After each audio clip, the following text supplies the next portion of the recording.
तो hello everyone, how are you all. कैसे आप सभी लोग? उम्मीद करता हूँ आप सभी लोग बहुत अच्छे होंगे। मैं चित्रांश दातिच आप सभी का हार्दिक स्वागत करता हूँ आज के इस लेक्चर के अंदर। तो गाइज आज क्लास 11th का हॉर्नबिल बुक का second chapter we are not afraid to die if we can all be together के बारे में आज हम बात करने वाले हैं। तो गाइज ये जो लेक्चर है, ये जो पार्ट है, ये जो चैप्टर है, वास्तविकता में एक यात्रा वृतांत है, यानी कि एक समुद्री यात्रा में किस प्रकार की कठिनाइयों का सामना करता है एक परिवार, इसके बारे में हम लोग देखने वाले हैं। तो गाइज इसको लिखने वाले हैं जॉर्डन कुक और एलन ईस्ट। इन दोनों ने मिलकर के इस चैप्टर को लिखा है और इस चैप्टर में समुद्री यात्रा में किस तरह की प्रकृति के साथ एक जंग जो होती है एक परिवार की, उसे यहां पर दर्शाया गया है। इस पूरे के पूरे चैप्टर में आपको 6 पात्र देखने को मिलेंगे।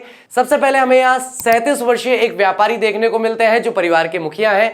उनकी पत्नी जिनका नाम है मैरी, साथ ही साथ उनकी एक पुत्री है, बेटी है जिसका नाम है सुजैन जो कि 7 साल की है, और उनका छोटा भाई यानी कि सुजैन का छोटा भाई यानी घर का सबसे छोटा सदस्य 6 वर्ष का जोनाथन। तो ये 4 सदस्य तो एक ही परिवार के हैं। इसके अलावा 2 लोग जो इस समुद्री यात्रा में नाविक हैं और सहयोगी के रूप में इस यात्रा में सम्मिलित हुए हैं, उन 2 लोगों को भी हम लोग देखते हैं, जिसमें से एक का नाम है लैरी और दूसरे का नाम है हब। तो लैरी और हब भी यहां पर इस समुद्री यात्रा पर जाते हैं। तो गाइस देखते हैं, जरा एक बार बात करते हैं इस बारे में कि है क्या ये पूरा का पूरा चैप्टर। तो ये 37 वर्षीय व्यापारी साहब जो है, इनको हम कहेंगे कैप्टन साहब। तो कैप्टन साहब और उनकी पत्नी ने एक ही सपना देखा है, जैसे कि 200 साल पहले कैप्टन जेम्स कुक जो है उन्होंने समुद्री यात्रा से पूरी दुनिया का एक चक्कर लगाया था, वैसा ही चक्कर ये दोनों पति पत्नी एक पूरी दुनिया का समुद्री यात्रा करते हुए लगाना चाहते हैं। तो इसी आशा के साथ, इसी उम्मीद के साथ 16 साल तक वे लोग अपने इंग्लैंड में आसपास का जो समुद्री क्षेत्र है वहां पर जाकर अभ्यास करते हैं, प्रैक्टिस करते हैं। एक बड़ी सी नाव जो मजबूत लकड़ी की बनी हुई होती है उसे बनवाते हैं। यह नाव 23 मीटर लंबी होती है, उसी के साथ 30 टन वजनी भी होती है। इस नाव को ये अलग अलग मौसम में समुद्र में चलाकर देखते हैं, इसकी जांच करते हैं क्या आगे जो क्रूरता देखने को मिलेगी समुद्र की, क्या उसे सहन कर पाएगी या नहीं कर पाएगी ये नाव। इन सारी चीजों का अच्छी तरीके से परीक्षण करते हैं और साथ ही साथ जब वे संतुष्ट हो जाते हैं, अपने परिवार को लेकर वे जुलाई 1976 को उस यात्रा के लिए निकल पड़ते हैं। अब ये जो यात्रा होने वाली है, ये यात्रा कुल मिलाकर के 1,05,000 किलोमीटर की यात्रा होने वाली है, जो अगले 3 साल तक चलने वाली है। तो इस यात्रा के लिए जब वे लोग निकलते हैं तो उनका प्रारंभिक चरण जो रहता है, प्रथम चरण जो होता है यात्रा का, जहां वो केप टाउन की ओर जा रहे होते हैं, वे बहुत ही शांति से निकल जाता है और बहुत ही आनंदमय रहता है। और जब केप टाउन में पहुंचते हैं तो उन्हें समझ में आता है कि हमारे लिए, क्योंकि अब हम दक्षिणी हिंद महासागर जैसे क्रूर महासागर का सामना करने जा रहे हैं, हमारे लिए संभव नहीं है कि हम अपने ही बलबूते पर या अपने ही दम पर इस क्रूर समुद्र का सामना कर पाएंगे। तो वे वहां पर अपने लिए 2 सहयोगी का चयन करते हैं, जिसके बारे में पहले बताया जा चुका है, लैरी एंड हब। इन दोनों को नाविक सहयोगी बना करके अपने साथ आगे की यात्रा के लिए निकल जाते हैं। आगे की यात्रा में कुछ दिन उन्हें भयंकर तूफानों का सामना करना पड़ता है, कुछ सप्ताहों तक उन्हें बहुत ही क्रूर जो वातावरण है उसका सामना करना पड़ता है। लेकिन यहाँ पर हमारे कैप्टन साहब कहते हैं कि मुझे उनकी ज़्यादा परवाह नहीं थी, मुझे उनसे ज़्यादा समस्या नहीं थी। और ऐसे करते करते वो 3500 किलोमीटर आगे निकल जाते हैं। 15 दिसंबर के आसपास का समय आ जाता है और इसी तरह का क्रूर वातावरण वहां पर समुद्र में बना रहता है। लेकिन इसी के साथ कैप्टन साहब कहते हैं कि हमें ज़्यादा समस्या नहीं हुई, हमने आराम से बहुत बढ़िया तरीके से अपने क्रिसमस का त्यौहार मनाया, यानी 25 दिसंबर तक भी उन्हें कोई परेशानी नहीं होती। और साथ में वो उम्मीद करते हैं कि आज नहीं तो कल, कल नहीं तो परसों मौसम बदल जाएगा। और मौसम बदला भी। ऐसा नहीं था कि उन्हें लगा कि मौसम बदल जाएगा और मौसम बदला नहीं, मौसम बदला भी, लेकिन मौसम क्रूर से और ज्यादा क्रूर हो गया, खराब से और ज्यादा खराब हो गया, भीषण से और ज्यादा भीषण हो गया। और इसी भीषण मौसम के चलते मुख्य दिवस आया जो था 2 जनवरी का। तो 2 जनवरी के दिन उन्होंने देखा कि लंबी लंबी लहरें, यानी कि जो उनका जहाज है, उनकी जहाज की जो लंबाई है और जो ऊंचाई है, उससे भी बड़ी बड़ी लहरें वहां पर उन्हें दिखाई दे रही थी। कैप्टन साहब बताते हैं कि जब मैं नाव चला रहा था, मैंने अपने हाथ में स्टीयरिंग व्हील पकड़ रखा था, शाम के 6 बजे का समय होगा और मुझे ऐसा लगा जैसे पीछे काले बहुत बड़े बड़े बादल आ रखे। लेकिन जब ध्यान से देखा तो वो काले बादल नहीं थे, वो आसमान तक जाती हुई यानी कि 40-50 मीटर की ऊंचाई वाली लहरें थी। और वह लहर जो हमारे पीछे से हमारे ऊपर की ओर आते जा रही थी, वो बहुत ही तेज आवाज के साथ, धड़ाम की आवाज के साथ हमारे इस नाव पर, हमारी इस बोट पर गिरती है। और जैसे ही ये लहर हमारे इस जहाज पर गिरती है, गिरते के साथ ही हमारे पूरे जहाज को अस्त व्यस्त कर देती है। पूरा का पूरा जहाज जो है, जो अब तक सीधा चल रहा था, वो समुद्र में टेढ़ा हो जाता है और पूरे जहाज में पानी भरना शुरू हो जाता है। साथ ही साथ आगे का जो डेक वाला हिस्सा है वो भी टूट जाता है लकड़ी का, जिसकी वजह से अंदर की तरफ भी पानी भरना शुरू हो जाता है। उसी समय मैरी जो है वो भागते हुए ऊपर की तरफ आती है डेक पर और उसे कहती है कि भैया नाव में पानी भर गया, नीचे अंदर सब जगह पानी भरा हुआ है, पानी ही पानी है और कुछ भी दिखाई नहीं दे रहा है। उसी समय पर हमारे कैप्टन साहब जो है वो खुद की अवस्था भी देखने का प्रयास करते हैं कि भाई बिल्कुल एक कपड़े की गुड़िया की तरह ये पूरा का पूरा जहाज और ये पूरा पानी जो है उन्हें एक जगह से दूसरी जगह उठा रहा है और पटक रहा है, जिसकी वजह से उनकी पसलियों में चोट लग जाती है और साथ ही साथ उनके दांत टूट जाते हैं, जिससे उनके मुंह से खून आने लगता है। और उसी समय मैरी उनके पास आती है। वे मैरी को बुलाते हैं कि भाई मैं ये स्टीयरिंग व्हील छोड़कर नहीं जा सकता, तुम आओ इस स्टीयरिंग को पकड़ो ताकि मैं सारी चीजें देख सकूं और मरम्मत के लिए जो भी आवश्यक कार्य है वो सारे के सारे काम कर सकूं। और ये कहते हुए वे नीचे की ओर चले जाते हैं, डेक से नीचे जहां उनके बच्चे होते हैं वहां चले जाते हैं। वहां थोड़ा सा तैर कर, थोड़ा सा रेंग कर वे वहां तक पहुंचते हैं, क्योंकि नीचे सब जगह पानी भरा हुआ है। उनके खाने पीने का सामान, उनके बर्तन, उनके खिलौने, सभी चीजें जो है वो सारी उन्हें अंदर पानी में तैरती हुई दिखाई देती हैं। वे जैसे तैसे अपने बच्चों के पास पहुंचते हैं और उनसे पूछते हैं क्या तुम ठीक हो।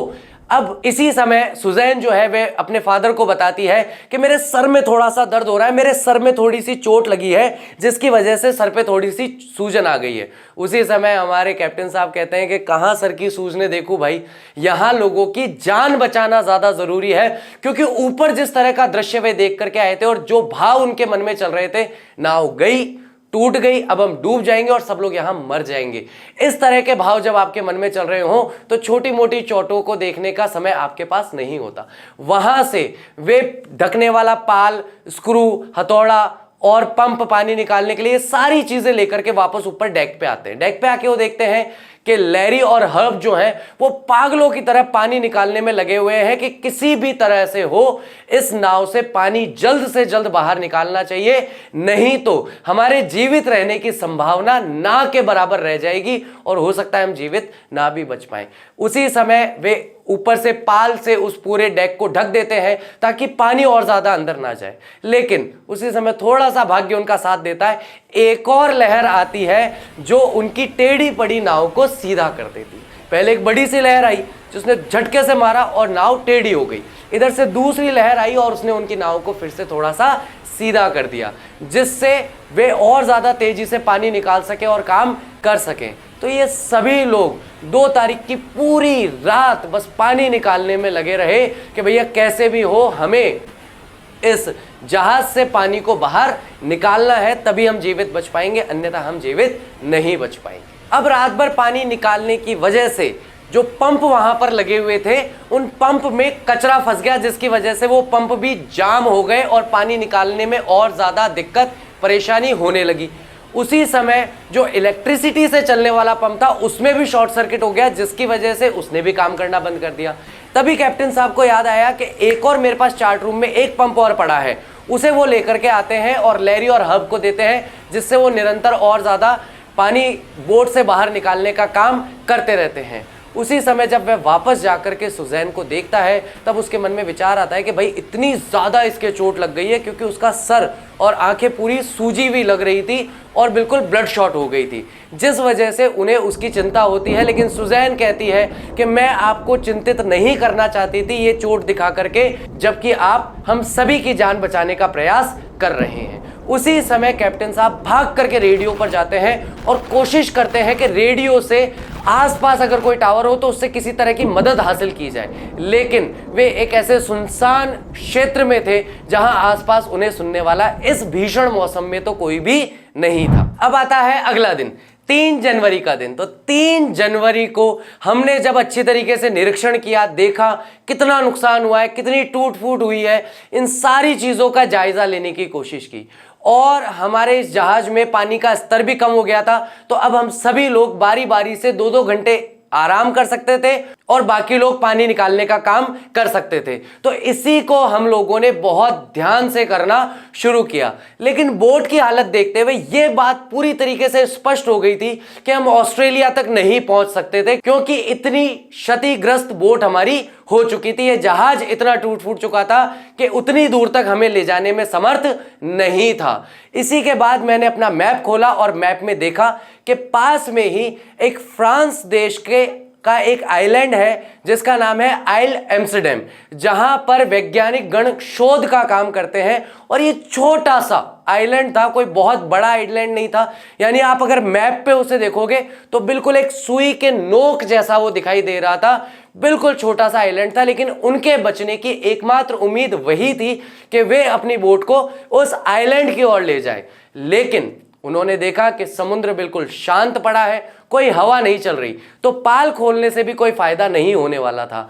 और साथ ही साथ धीरे धीरे उन्होंने अपने बोट को उस दिशा में बढ़ाना शुरू किया। अब आता है 4 जनवरी का दिन। तो 4 जनवरी को हमें लगातार पानी बोट से बाहर निकालते हुए 36 घंटे का समय हो गया था। और ये 36 घंटे में पहली बार था कि मैरी हमारे लिए कुछ खाने के लिए लेके आई और बिस्किट वगैरह खा करके। और 36 घंटे के बाद जब हमने भोजन किया था, हम थोड़ा सा विश्राम करने लगे, आराम करने लगे। लेकिन हमारा ये आराम ज्यादा समय तक नहीं चला। शाम के 4 बजे फिर से मौसम बिगड़ने लगा, फिर से काले बादल छाने लगे, जिसको देख करके सभी लोग फिर से बहुत भयभीत रहे। और इसी मौसम के बीच पूरी शाम पूरी रात यही मौसम बना रहा। और इसी मौसम के चलते हम लोगों ने अगले दिन में प्रवेश किया और 5 जनवरी का समय अब हमें हो चुका था। और 5 जनवरी को भी हालात ऐसे ही बने रहे, लगातार मौसम खराब रहा।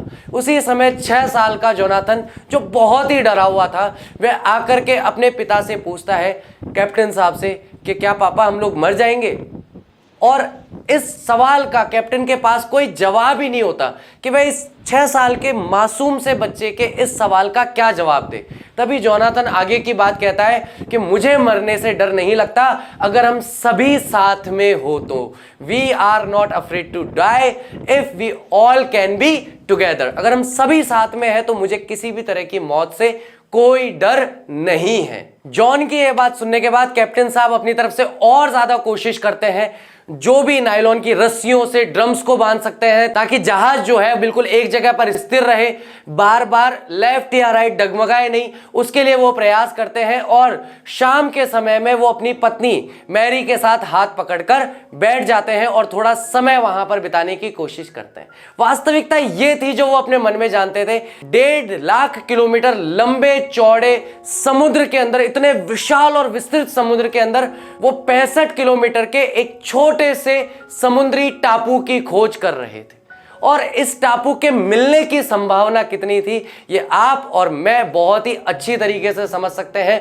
रात का समय है, उनके पास ज्यादा यंत्र नहीं है, तो कितनी संभावना है कि उन्हें ये टापू मिलेगा या नहीं मिलेगा। अगर ये टापू उन्हें मिलता है तो उनकी स्थिति क्या होगी, और नहीं मिलता है तो उनकी स्थिति क्या होगी, इसे भी हम अच्छी तरीके से समझ सकते हैं। क्योंकि कहते हैं ना, डूबते को तिनके का सहारा। तो ये 65 किलोमीटर का जो टापू है, ये उनके लिए इसी तरह से है जैसे कि डूबते को तिनके का सहारा होता है। तो जब ये पति पत्नी आपस में एक दूसरे के साथ बैठे होते हैं, इस दुख की घड़ी में एक दूसरे का साथ बनकर के एक दूसरे की हिम्मत को बढ़ा रहे होते हैं, उसी समय स्यू जो है वहां आती है और वो अपने फादर को अपने हाथ से बनाया हुआ, ड्रॉ करा हुआ एक कार्ड देती है, जिसमें वो रेखा चित्र से कार्टून बनाती है उसके फादर को, उसकी मदर को, स्वयं को और अपने छोटे भाई को। और वे कार्ड उन्हें देती है। और उस कार्ड को देख करके वे सभी लोग हंसने लगते हैं, क्योंकि सभी के चेहरे इतने विचित्र बनाए गए थे।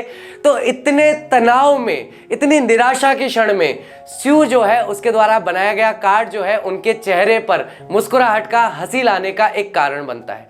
और उसी से कैप्टन साहब को वापस एक जोश मिलता है। वे वापस से जाते हैं अपने चार्ट रूम में, अपनी गणनाओं को करते हैं। और गणना करने के बाद जब लगभग 2 बजे करीब वो बाहर डेक पर जाकर खड़े होते हैं, तभी उन्हें लगता है कि यहां से अब हमारे इस बोट को, हमारे इस जहाज को, शिप को 180 डिग्री पर मोड़ लेना चाहिए, क्योंकि 180 डिग्री पर अगर हम इसे मोड़ेंगे तो शायद शाम को 5 बजे तक हमें वे आइलैंड अपने सामने ही दिखाई देंगे। और इतना कह करके, इसी उम्मीद के साथ कि भाई 5 बजे वो आइलैंड बिल्कुल दिखाई देने चाहिए, लेकिन मन में एक निराशा छाई हुई है, क्योंकि 1.5 लाख किलोमीटर का लंबा चौड़ा समुद्र और उसमें एक छोटा सा टापू ढूंढना है, जो कि लगभग नामुमकिन जैसा उसे लग रहा है। बहुत निराश सा, बहुत थका हुआ सा वह अपने डेक के नीचे की ओर जाता है और वहां जाकर लेट जाता है और आराम करने लगता है। और जब वह नींदों में होता है तभी आकर के उसकी फैमिली, उसका परिवार, मैरी, सू और जॉन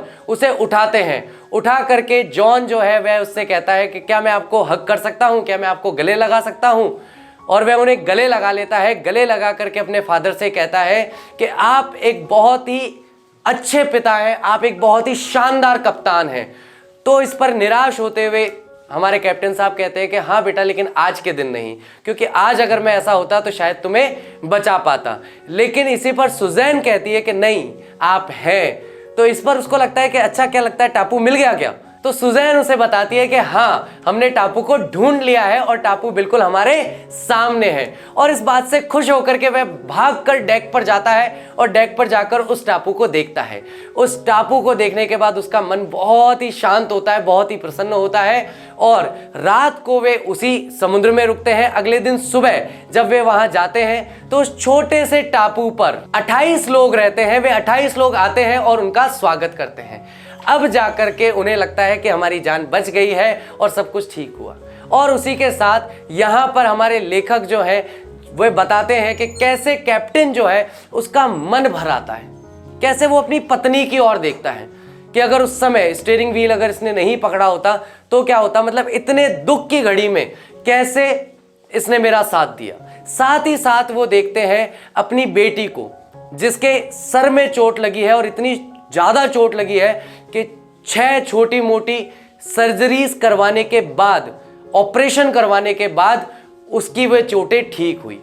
और साथ में उस बहादुर 6 साल के बच्चे को देखते हैं जो मरने को भी तैयार है अगर उसका परिवार उसके साथ है। और देखते हैं लैरी और हर्ब की तरफ कि कैसे इतने दुख की घड़ी में वे हमेशा आशावादी रहे, हमेशा ऑप्टिमिस्टिक रहे और बिल्कुल पागलों की तरह जी जान लगा करके और जहाज से पानी बाहर निकालने का काम करते रहे।